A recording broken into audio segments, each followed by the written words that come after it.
Hello everyone and welcome to my channel. My name is Sherelle and welcome back to another video.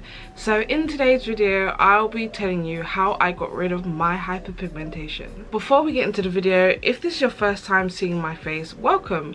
My channel is all about beauty, skincare and natural hair, so if that kind of content interests you, I really appreciate if you could show support to my channel by subscribing.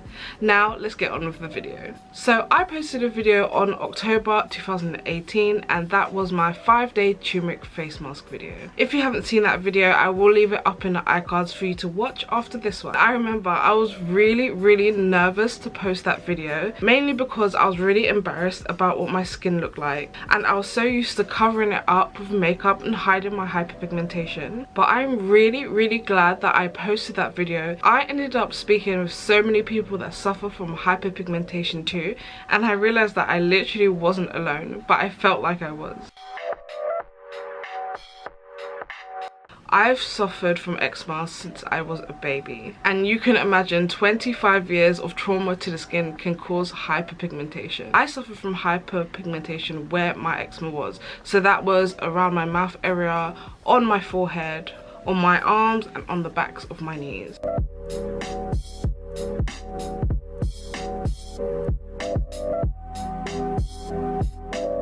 A lot of the time I would wear a darker foundation to try and blend in the hyperpigmentation. I know it sounds so silly, but let's fast forward to September 2018. I fell ill and I was in intensive care for around 3 weeks, but a month before I ended up in hospital, I was really on the road to recovery with my hyperpigmentation, my dark spots and just my skin in general. My eczema was clearing up and my face looked a lot better.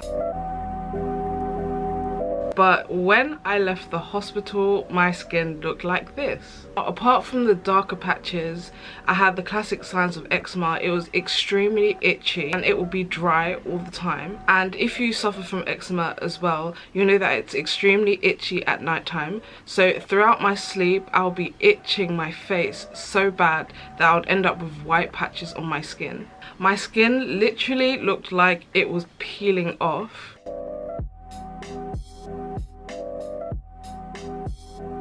But then I had the problem of having lighter patches and darker patches, but the lighter patches healed up very quick. And I was really upset by that, you know, because I thought I was on the road to recovery with my skin, and it also knocked a lot of my confidence as well. And I was thinking to myself, how does my skin go from this to this in under a month? I was thinking maybe it was a lack of skin routine while I was in the hospital, because my skin is very demanding, and of course while I was in hospital I couldn't really do that. I was thinking maybe it was an allergic reaction to the medication and a lack of skin routine, which kind of combined and fused together and created this, and that's what's kind of led me on this journey. Here is what my skin looks like now. As you can see, my forehead has cleared up a considerable amount. I still have a little bit of dark circles around my eyes. So here's what the side of my face looks like. As you can see, I do have a bit of hyperpigmentation there, but again, it's nothing like it was in the first place. And here is what my chin and neck area look like. Yep, I know, right? It's so much better than it was. So, about hyperpigmentation, it's not just eczema that causes this. Some examples of skin conditions that can cause hyperpigmentation is dermatitis, acne, melasma, and in my case, eczema. But that's just to name a few. Also, environmental factors can play a part in hyperpigmentation. One of the biggest is sun damage, causing sunspots, age spots, liver spots, and just general patches on your face that become slightly darker. Another environmental factor is just general allergies, which can cause a rash and also lead to dark spots.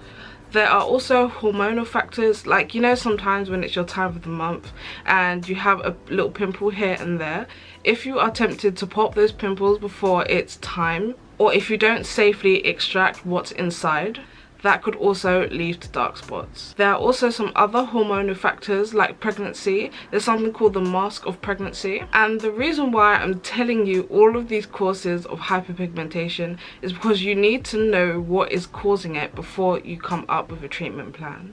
You'll probably be successful at getting rid of your hyperpigmentation, but if you don't know why it's happening, you would literally just be going round in circles. For example, if your hyperpigmentation is caused by sun damage, you could spend the whole winter getting rid of it, but when it's summertime and the sun comes out, you're going to be starting all the way from the beginning. You catch my drift, right? Always have a talk with your GP. Googling is fine, but try not to self-diagnose. You could go on Google and write a list of your symptoms of what you are having. You could have a guess and also go and talk to your GP about it and bring that list to your doctor.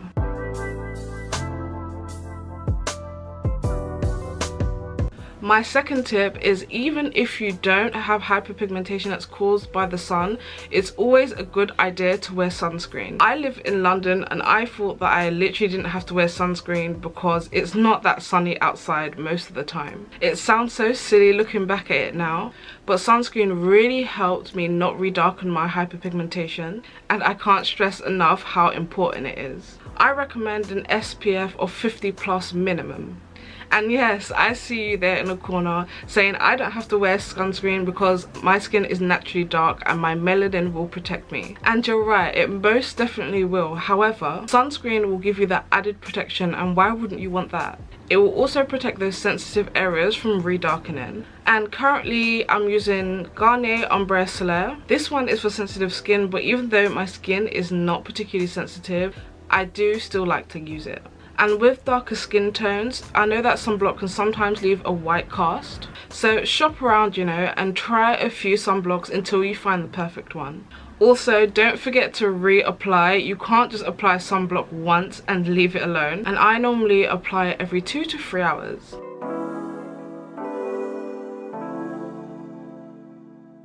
My third tip is having a solid skincare routine. I used to chop and change my routine like nobody's business. An example of one of my routines was applying E45 as a moisturizer and a cream that I got from the doctor to stop the itch, using the simple skincare range to wash my face with, and exfoliating twice a week. But then when I see that it wasn't really working for 2 weeks, I'll totally drop the whole skincare routine and start a new one. Like literally, I'll start from scratch, new products, new everything. And the reason why it's not so good to do that is because you'll never know what products actually work for you. Instead of dropping your whole routine, I recommend just swapping products and adding in new products rather than just dropping the whole thing.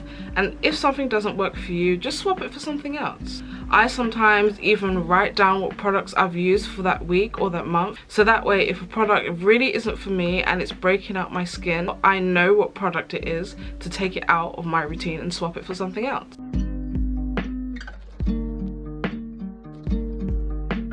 Tip number 4 is to be extremely patient. I know when I posted that turmeric video, I did it for 5 days and it did clear up a lot of my hyperpigmentation. But some people did try it for 5 days and it didn't work for them, but when they used it for longer periods of time, that's when they saw progress. And some people didn't see progress at all, and that's absolutely fine. But what I'm trying to say is don't be disheartened when something doesn't work.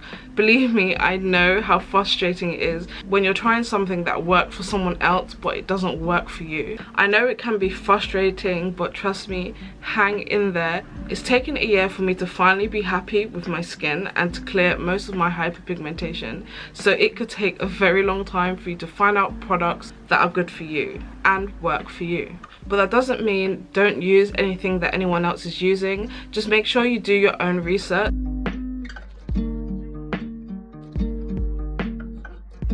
Here are some products that I've loved throughout the year and that have really worked tremendously on getting rid of my hyperpigmentation. Also, everything that I mentioned will be in the description box below. Don't forget to check out my description box even after this video is uploaded, because I do constantly update it, especially if I find new products and I want to let you guys know.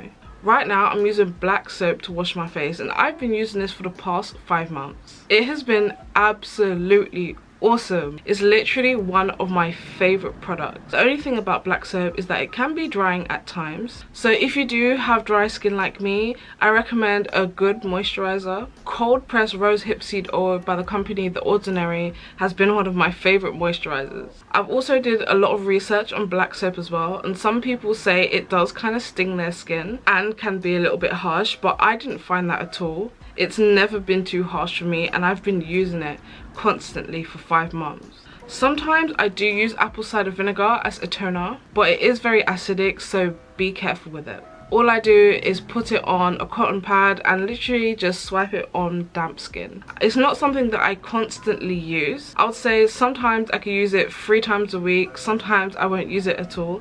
It's really depending on how I'm feeling. Also, if you pair it with acetic healing clay, they're literally a miracle combination. I've tried it in my hair before, and I'll leave that video up in the iCards. But it's perfect for natural hair, it's perfect for skin. I love acetic healing clay. I do recommend that you check out The Ordinary. They have really affordable skincare, and I have so much stuff from them. One of the things that work the most is this Kojic soap. I remember doing a poll on my channel and asking you guys if you know what Kojic acid was, and a lot of you said you didn't know what it was. But I'm telling you, this has been my favorite out of all the products. It's been this Kojic soap and also the Kojic powder. The reason why I love them so much is 1, because it works, and 2 is because it's natural. Now, when it comes to Kojic acid, you really do need to do your research. Some people do say it's a bit strong for their skin, but I found it okay.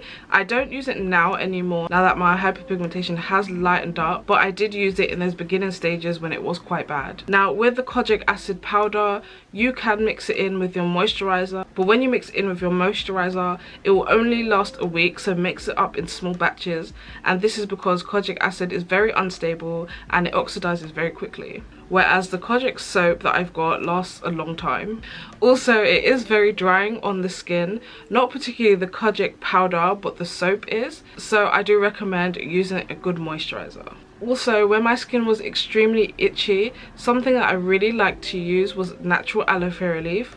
I'll literally just slice it in half and apply it to the area that was itchy, which was normally on my chin area, but it's also really good at getting rid of hyperpigmentation as well, so I definitely recommend using aloe vera. And of course, turmeric as well, that definitely works. I've also been using a DIY turmeric oil, which I make at home. I'm going to show you how I make that in another video, so make sure you have your bell notifications on and that you are subscribed so that you don't miss that video when it comes out. In terms of wearing makeup, I really did try to avoid it. I wanted to focus on my skin healing and getting better rather than covering it up, but sometimes I did wear makeup. Some of the products that I used is by The Ordinary. I know I keep on saying The Ordinary all the time, but literally they are one of my favorite brands, and that is their high spreadability fluid primer. Another product that works really well under foundation and just makeup in general is by a company called Transformulas, and the product's called Flawless Photo Glow. I've been using this, I would say, for about 2 months, and it's been absolutely amazing underneath my makeup. Again, just like the other primer, it's extremely lightweight. I would say that The Ordinary's primer is a little bit on the greasy side, but this one literally amazing on the skin. Sometimes I wear it by itself, and it has got SPF of 30 as well, just in case you forget to use sunblock. But that is all the information I have for you guys. I hope this video helps you. I've tried to put everything that I can remember into this video. If I have forgotten anything, I will leave it down in the description box below. Also, don't forget to keep on checking it, because I do regularly update it when I find new products or I find any other useful information in general. But that's it for now, guys. I've got to love you and leave you. If you enjoyed this video, I really appreciate it if you show support to my channel by subscribing. Don't forget to leave any comments of anything that's worked for you and your hyperpigmentation. Also, hit that bell notification so that you don't miss that DIY turmeric oil video. And yeah, I'll see you in the next one. Bye.